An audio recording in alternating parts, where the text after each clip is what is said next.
Number two, the Superwoman. Now, when I saw that, I'm like, oh shoot, right? Everybody knows I am anti-super mom. So this one, I was like, oh, absolutely. And how she defines this is basically you feel like a phony around people, so you push yourself super, super hard to cover up for your insecurities. So this person really loves the word workaholic. She defines herself by being a workaholic, and she finds her value by being a workaholic. This person might take on more tasks. This person might stay later in the office just to, show that she's a hard worker. This person, might sacrifice all of her hobbies and all of her, me time for work related things, right? Just to show that she's that superwoman, that need for someone else to say, oh, good job. Oh, you are superwoman, it's the mom that, even though she might not have the time, even though she might not have rested, instead of just making the regular, peanut butter and jelly sandwich, she has to do, the bento box that she learned on YouTube so that people can say, oh my gosh, you are a super mom, right? Instead of, honey, get your sleep, okay? You made a 16-hour day yesterday, right? Get your sleep. And so being that superwoman, again, it's just like you feel like you have all these degrees, you have all these talents, but maybe you still feel like you haven't achieved anything. So that's how she was describing the superwoman and how to fix it. She just said you have to learn how to self-validate. You have to understand that no one is that powerful enough in your life to validate you. You have to validate yourself first.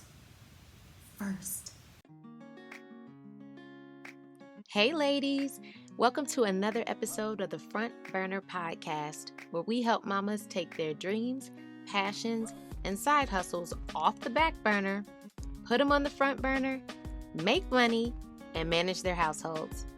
I'm Nicci Willis, a Christ follower, wife, mom of 3, and an entrepreneur who started with nothing but my kids' toys and turned it into a 6-figure business.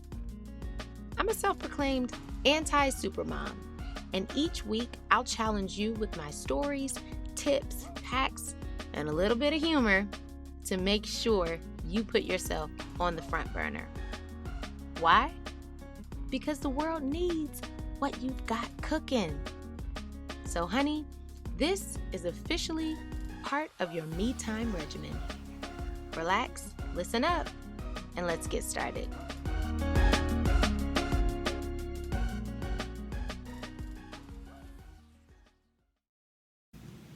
Hello ladies, Nicci Willis here, and welcome to another episode of the Front Burner Podcast. I'm so glad that you've joined me today, and today's topic, we will be talking about Imposter Syndrome. Now before we get started, I want to remind you to make sure that you are a part of the Front Burner Tribe Facebook group. Head on over there, type in Front Burner Tribe, and you will find our private group there. I'm taking more conversation over there to that group, and I'm actually going to be going live this Friday afternoon, 12 p.m.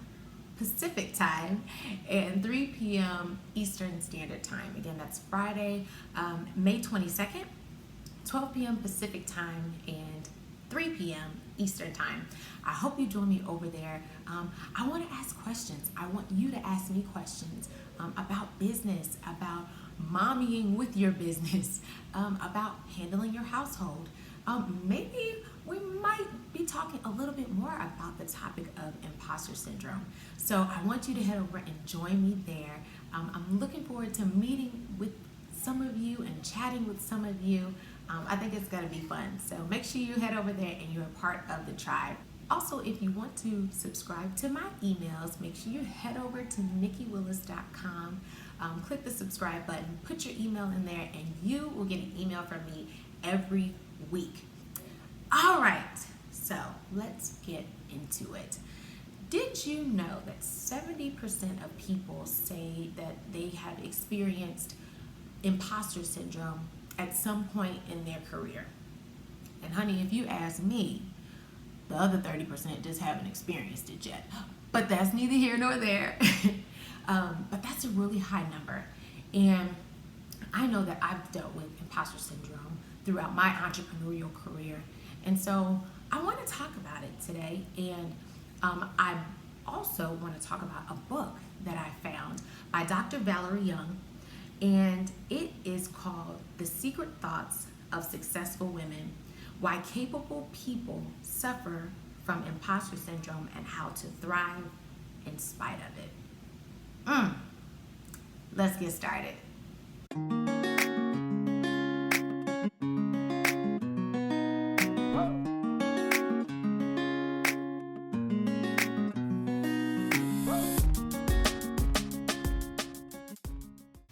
So, how I define imposter syndrome. Basically, my definition of imposter syndrome is whatever table you're at, you don't feel like you deserve to be there. Or, in other words, you feel like a fraud at the table. So that's my definition. And I ran across a book by Dr. Valerie Young. It's called The Secret Thoughts of Successful Women: Why Capable People Suffer from the Imposter Syndrome and How to Thrive in Spite of it. I really love this book because she describes 5 categories of imposter syndrome and then how to fix them. So I took some notes and I'm going to go ahead and just throw these 5 categories out there. And I want to talk to you based on you, mamapreneur. I want to talk to you, and maybe imposter syndrome is keeping you from press and go. Maybe imposter syndrome, it has you, honey, in a vice grip, and you just don't feel like things are right. You just don't feel like it's quite perfect. You just don't feel like you know enough. We're going to talk through them, and I'm going to use Dr. Young's book just as a reference to see if you identify with one or a couple of them and how to fix them. Okay, here we go. So number 1, the perfectionist. Now the perfectionist sets really high goals for herself, and if she misses it, she feels shamed. She feels really doubtful that she is successful. The perfectionist, and I love this about what Dr. Young says, she said it can be cloaked behind the control freak. So that control freak is like the one that feels like they're the only person that can do a task or do a project. So that might be you, that might be you. One of the things that I thought about was the IDI mom, right? The I'll do it mom.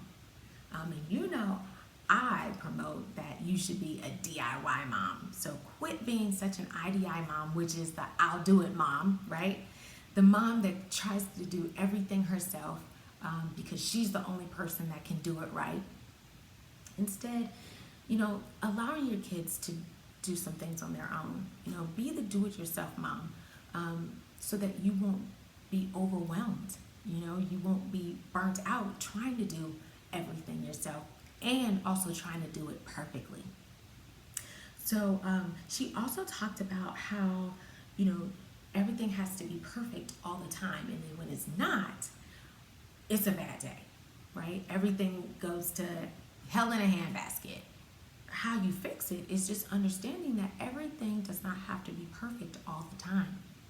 And if you got kids, honey, you already know it's not going to be perfect all the time. And taking yourself off of that thought process, giving yourself that grace, it's really like a breath of fresh air to understand that everything doesn't have to be perfect. Now, honey, that's for the household. But maybe you're saying, yeah, but what about, my business. You might be that person that is just a perfectionist about her business. So much so that you haven't even got started. So, could you be the person that has 1,000 notebooks full of all these ideas and how things will be and how this process will be and how you will hire or how you will start, but you haven't started yet? So if you can identify with that, maybe you're a perfectionist. Maybe you're suffering from a little imposter syndrome. And here's how you fix it. She says, there's never a perfect time to do anything. And then also learn to appreciate your achievements. People that are perfectionists also say, yeah, I did it, but man, it could have been better. Yeah, I know, I got an A, but man, I could have got an A plus, right? It's never good enough. But I'm a part of this women's group that we meet, once a month. Since COVID-19, we haven't been meeting, but we had this conversation about perfectionism, and somebody said, you know what, just Gitmo. Getmo. And I'm like, what is that? And she said, good enough to move on. And I was like, mind blown, right? My mind was blown. You're absolutely right. Sometimes it just needs to be good enough to move on, right? And that totally spoke to me. Like I said last week, I'm the person that will put together a full email, add the video, all this other stuff, and it'll be the next morning and I haven't sent it out because I'm making sure everything's perfect. I'm making sure everything has to be all in a row, while my audience just wants to see content from me, right? Now, I'm not saying send things out with spelling errors and all that stuff. Not saying that at all. But what I'm saying is sometimes, honey, it has to be good enough to move on, okay? It's not going to be, super out of this world the first time, but you keep going. You keep moving. You keep perfecting it. Knowing that, as you're moving on, you're making it better. Number 2, the Superwoman. Now, when I saw that, I'm like, oh, shoot, right? Everybody knows I am anti-super mom. So this one, I was like, oh, absolutely. And how she defines this is basically you feel like a phony around people, so you push yourself super, super hard to cover up for your insecurities. So this person really loves the word workaholic. She defines herself by being a workaholic, and she finds her value by being a workaholic. This person might take on more tasks. This person might stay later in the office just to, show that she's a hard worker. This person, might sacrifice all of her hobbies and all of her, me time for work-related things, right? Just to show that she's that superwoman, that need for someone else to say, oh, good job. Oh, you are superwoman, it's the mom that, even though she might not have the time, even though she might not have rested, instead of just making the regular, peanut butter and jelly sandwich, she has to do, the bento box that she learned on YouTube so that people can say, oh my gosh, you are a super mom, right? Instead of, honey, get your sleep, okay? You made a 16-hour day yesterday, right? Get your sleep. And so being that superwoman, again, it's just like you feel like you have all these degrees, you have all these talents, but, maybe you still feel like you haven't achieved anything. So that's how she was describing the superwoman and how to fix it. She just said you have to learn how to self-validate. You have to understand that no one is that powerful enough in your life to validate you. You have to validate yourself first. For me, I found that through affirmations. Just saying, I am enough. I am worth it. I am a loving mother. I am a clear-headed, clear-thinking mom. I'm a mom who gets enough rest and also provides for her children, right? I am a loving wife who loves and adores her husband and makes sure that there is a menu provided. Therefore, sometimes he cooks, sometimes I cook, right? Sometimes the kids cook. But I'm making sure that I have self-validation for me and affirmations for me. So make sure you do that. Make sure you affirm yourself more so than seeking other people to validate you. Also, understand the work that you leave on Friday will still be there on Monday. Now, I'm not saying procrastinate. It's not what I'm saying. But what I'm saying is sometimes you do need to relax. Sometimes it's just not the time to put extra workloads on you. You have to know your limits. Being a superwoman, being a supermom, they don't understand their limits and they end up burning out. Imagine being burnt out and having imposter syndrome, right? It'll completely paralyze you. And then you're no good to anybody, not even yourself. Okay, number 3. This one I thought was interesting because I was never this person. The natural genius. Now, you might be the natural genius if it's really easy for you to learn things, to grasp things, to understand things, right? And you find your self-worth and your confidence in the fact that you can read a book and spit it back out easily, right? You can, you're the person that was, the straight A student. You were called the smart one in the family. Maybe you were also like the athlete as well. Like, those people that are like, all the things, right? That wasn't me. I was just like a few of those things, not all of them. Maybe you didn't have to study as hard as other people to get an A. But when you don't get the A, or when you don't, achieve the thing, you totally fall apart.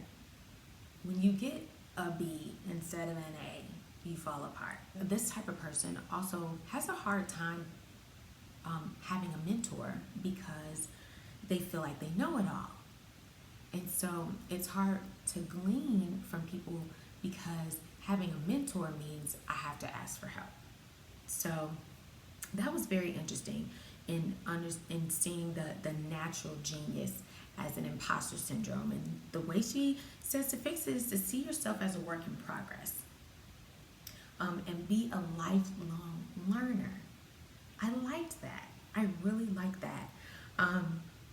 Also, to focus on changing behaviors like your soft skills or how to present versus focusing on comprehending a new project or comprehending something new.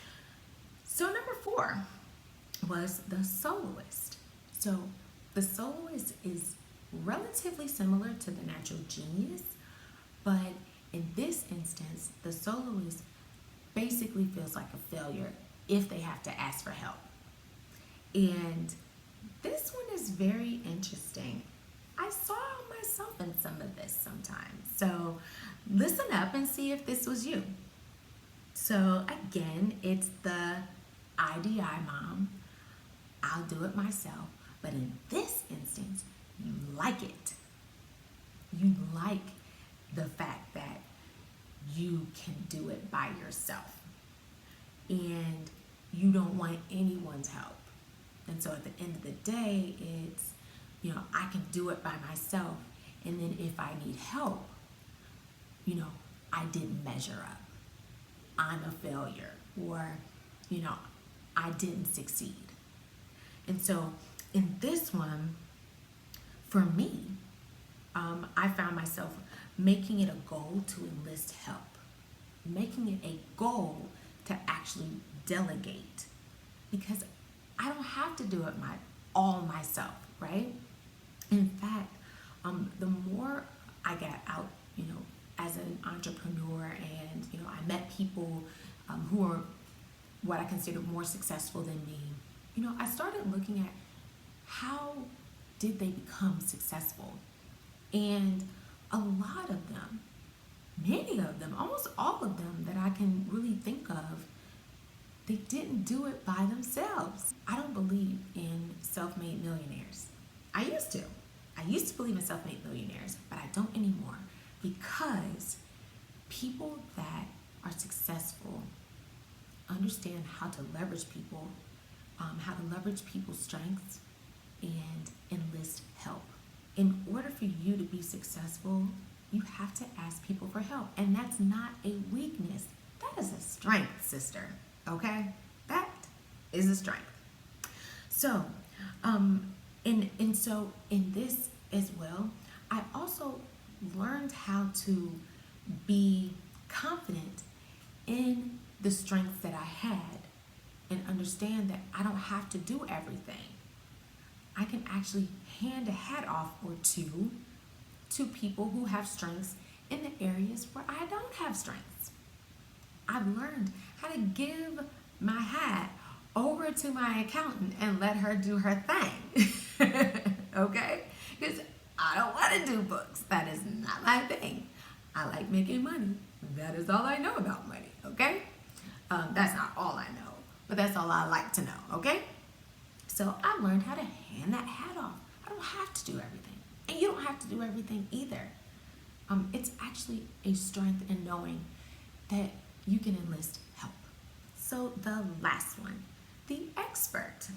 Now, again, this kind of enlisted a little bit of the perfectionist and a little bit of the natural genius, but I see why it's separate. So let me just go over this one. So the expert bases their competence on what and how much they know. So this person always has a fear of being exposed that they don't know something, or that they are inexperienced in something. Wow, right? So if you're the person that always feels like she needs to take another course or get another degree, or get another certification or a training, yet hasn't quite put it into practice, sis, this one might be you. This is that person that you might not have started your business because you feel like you don't know enough. And I was like, ooh, bingo. I felt that one too. Especially when I was starting the podcast. Oh my gosh, I looked up every course and every certification, and I needed to, take this course and take that course. And when I looked over, the past things that I had taken, I knew there was nothing else that I was going to learn. I just needed to do it, right? There was nothing else that I could have learned to make me any better than when I was going to get started, right? Sometimes you just have to get started. And, I'm talking frustrated because I'm frustrated at myself, thinking about how much time I wasted thinking that I needed to know one more thing, thinking that I needed to, just take one more course or get one more certification or download one more manual and read that through before I got started. And, thank God I was able to get through that, but I struggled and I wasted so much time thinking that I didn't know enough, when all I needed to do was get started. Sometimes you don't even know what you don't know until you get started. So, Dr. Young suggests just-in-time learning, which I love, because basically it's when you get there, okay? When you get to the place where you can't go any further and you really do need to take a certification or get a degree or get the training, that is when you do it. You don't do it beforehand and you don't stock up on all this knowledge that you don't really need, wasting time, and in my case, preventing you from pressing go. Okay? And so I just say, from all the stuff that you have learned already, all the experiences that you have, girlfriend, put it into practice. Go ahead. Just go. Because one, it might surprise you how much you already do know. And two, you'll always be learning anyway. So go ahead and get started. Okay, so let's go over these 5 again. All right, the first one was the perfectionist. Number 2, Superwoman, which, again, we are totally anti-super anything, right? Number 3, the natural genius. Number 4, the soloist. Number 5, the expert. I'm curious to know which one are you. I kind of found myself in the soloist, expert, professionalist area, and I know that's like 3 of them, but hey, your girl's working through stuff, okay? So I'm curious to know which one are you. Head on over to Instagram, send me a DM, and just let me know. Just tell me, I'm the soloist, or I'm the perfectionist / natural genius. Tell me which one you are, and maybe something that you heard here in our conversation about how you're working through it or how you're fixing it. I would love to know. All right, ladies. Well, I hope you enjoyed this. I hope you found something that will help you in your journey of launching your business, of keeping your business going, of maintaining your household, and giving the world what's inside you. All right? We are working through, we are powering through imposter syndrome. And I hope that today is the day that you tackle that thing and know that you are more than a conqueror. You can overcome it. You can work through it. You can power through it. All right, ladies, have a great week. And I hope to see you live in my Facebook tribe. Head on over to Facebook, find the Front Burner Tribe, join, and I'll see you Friday for just a few minutes, maybe 30 to 40 minutes, and I can't wait to see you there. Have a great week. Bye.